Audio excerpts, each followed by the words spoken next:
తాకట్లో ఉన్న మీ బంగారాన్ని విడిపించి ఆ రోజు ఆన్లైన్ రేటుకి కొంటాం. Sharma gold company.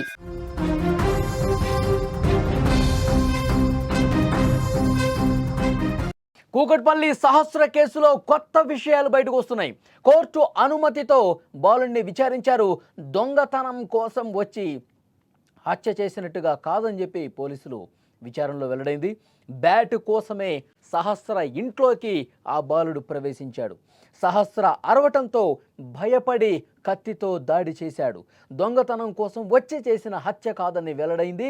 ఆవేశంలో జరిగిన కేసుగా పోలీసులు దీన్ని నిర్ధారించినట్టుగా తెలుస్తోంది.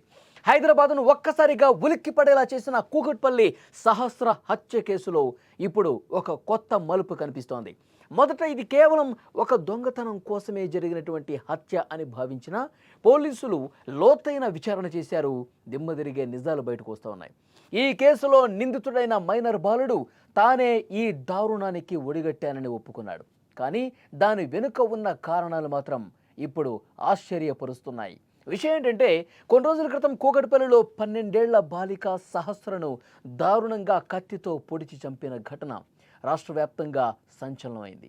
మొదట ఈ హత్యను ఒక ప్రొఫెషనల్ క్రిమినల్ చేశాడని, దొంగతనం కోసమే చేశాడని భావించారు. కానీ పోలీసులు జరిపిన విచారణలో కీలకమైనటువంటి ఆధారాలు లభించాయి. సమీపంలోని సీసీటీవీ ఫుటేజ్, ఇతర ఆధారాలతో పోలీసులు ఒక మైనర్ బాలుడిని నిందితుడిగా గుర్తించారు. ఆ బాలుడు సహస్ర పక్కింట్లో ఉండేవాడే. పోలీసులు ప్రశ్నించినప్పుడు క్రికెట్ బ్యాట్ దొంగిలించడానికి ఇంట్లోకి వెళ్ళానని, అడ్డొచ్చినందుకు సహస్రను పొడిచి చంపానని ఆ బాలుడు తెలిపాడు. కానీ పోలీసులు ఈ విషయాన్ని పూర్తిగా నమ్మలా. ఈ కేసు వెనుక ఇంకేదో కారణం ఉంది అని గట్టిగా అనుమానించారు. ఈ కేసులో పోలీసులు చాలా పకడ్బందీగా ముందుకెళ్లారు. మైనర్ కావడంతో కోర్టు అనుమతితోనే విచారణ జరపాలని నిర్ణయించుకున్నారు. కోర్టు ఆదేశాల మేరకు కూకట్పల్లి ఏసీపీ ఇన్స్పెక్టర్లతో పాటు 2 ప్రభుత్వ ఉపాధ్యాయులు నిందితుడి తల్లి సమక్షంలోనే విచారణ జరిపారు. సైదాబాద్లోని జువైనల్ హోంలో ఉదయం 11:30 నుంచి మధ్యాహ్నం 2 గంటల వరకు బాలుడిని కస్టడీలోకి తీసుకుని క్షుణ్ణంగా ప్రశ్నించారు. ఈ విచారణలో బాలుడు కొన్ని సంచలనమైనటువంటి విషయాలు బయటపెట్టాడు. ఆ విచారణలో ఆ బాలుడు మాట్లాడుతూ, తాను క్రికెట్ బ్యాట్ కోసమే వచ్చాను, క్రికెట్ బ్యాట్ను దొంగిలించడం కోసం వెళ్ళిన మాట నిజం అని అతను ఒప్పుకున్నాడు. ఆ సమయంలో సహస్ర ఇంట్లో ఒంటరిగా ఉంది. ఆమె తనను చూసి గట్టిగా అరిచింది. ఈ విషయం ఎక్కడ బయట వ్యక్తులకు తెలుస్తుంది? కింద ఉన్నటువంటి ఫ్లాట్స్ వాళ్ళు కావచ్చు, పక్కింట్లో వాళ్ళకి ఆమె గట్టిగా అరవటంతో అరవద్దని చెప్పి నేను హెచ్చరించాను. అయినప్పటికీ ఆమె అరుస్తూనే ఉంది. ఒక్కసారిగా నాకు భయం వేసింది, ఆవేశం వచ్చింది. అందుకే నేను వెంట తెచ్చుకున్నటువంటి ఆ కత్తితో పొడి చేశానని చెప్పి పోలీసుల విచారణలో ఒప్పుకున్నాడు. దొరికిపోయాను అన్న ఆందోళనతో ఆ క్షణంలో ఏం చేయాలో తెలియక తాను పక్కనే పెట్టుకున్నటువంటి కత్తితో సహస్రను దారుణంగా పొడిచి చంపినట్టుగా విచారణలో ఒప్పుకున్నాడు.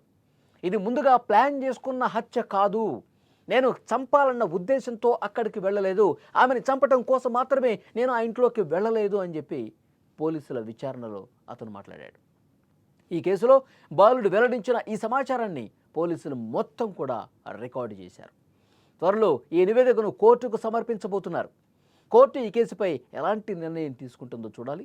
మొత్తం విచారణలో పోలీసులు, ఇన్స్పెక్టర్లు, అక్కడ ఉన్నటువంటి పోలీసు ఉన్నతాధికారులు, ఉపాధ్యాయులు వీళ్ళందరి సమక్షంలో విచారించినటువంటి సందర్భంగా మొత్తం ఆ రోజు ఏం జరిగింది, ఉదయం నుంచి ఈ ఘటన చేసే వరకు, ఆ తర్వాత ఏ విధంగా ఇంటికి వెళ్ళాడు, ఏం చేశాడు, మొత్తం కూడా పూసగుచ్చినట్లు పోలీసులకి వెల్లడించాడు. నేను వెంట కత్తి తీసుకెళ్ళాను వాస్తవమే, కానీ నేను బ్యాట్ కోసం వెళ్ళాను. ఆ బ్యాట్ అంటే నాకు చాలా ఇష్టం, నేను రెగ్యులర్గా క్రికెట్ ఆడుతూ ఉంటాను ఫ్రెండ్స్తో. ఆ బ్యాట్ కోసం వెళ్ళాను. ఆ బ్యాట్ తీసుకొని వస్తున్న క్రమంలో సహస్ర నన్ను చూసింది, గట్టిగా అరిచింది. నన్ను కింద ఉన్నటువంటి వాళ్ళతో ఎవరైతే ఉన్నారో వాళ్ళకి అప్పగిద్దామని చెప్పి గట్టిగా అరుస్తూ నా చొక్కా పట్టుకుంది. వెంటనే నేను నాతో పాటు తెచ్చుకున్నటువంటి ఆ కత్తితో ఏం చేయాలో నాకు తెలియలేదు. ఒక్కసారిగా మా ఇంట్లో వాళ్ళకి తెలిసిపోతుంది నేను దొంగతనానికి వచ్చినట్టుగా, బ్యాట్ కోసం వచ్చినట్టుగా. ఇక బయట వ్యక్తులకు తెలిసిపోతే ఆ ఆందోళనతోనే, ఆ భయంతోనే నేను ఈ విధంగా దాడి చేశాను, కత్తితో పొడిచాను. అసలు ఆ టైంలో నేనేం చేస్తున్నా కూడా నాకు తెలియలేదు. ఆ విధంగా కత్తితో పొడి చేసి నేను వెంటనే ఆ కత్తి అక్కడ కడిగేసి వెళ్ళిపోయాను. మా ఇంటికి వెళ్ళిపోయాను. తర్వాత రక్తపు మరకలు ఉన్నటువంటి నా ప్యాంట్ షర్ట్ను కూడా తీసేసి వాషింగ్ మిషన్లో వేశాను. తర్వాత యథావిధిగా అప్పుడే నేను నేను పెంచుకున్నటువంటి ఒక జంతువుని అక్కడ తీసుకెళ్ళాను, కుందేల్ని.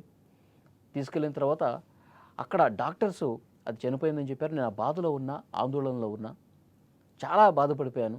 ఆ తర్వాత పోలీసులు వచ్చి విచారణ చేస్తున్న సమయంలో పోలీసులతో కూడా నేను మాట్లాడాను. ఈ విషయం నేను దాచిపెట్టాను, దీన్ని కూడా అంగీకరించాడు. సో మొత్తం ఏ విధంగా ఆ 2-3 రోజులు ఏమేం చేశాడు, ఈ విషయాన్ని దాచిపెట్టేసి ఎవరికీ తెలియకుండా యథావిధిగా స్కూల్కి వెళ్ళటం, రావటం. నా తల్లి నన్ను అడిగింది, ఇది నువ్వు కానీ చేసావేంటరా అని చెప్పి.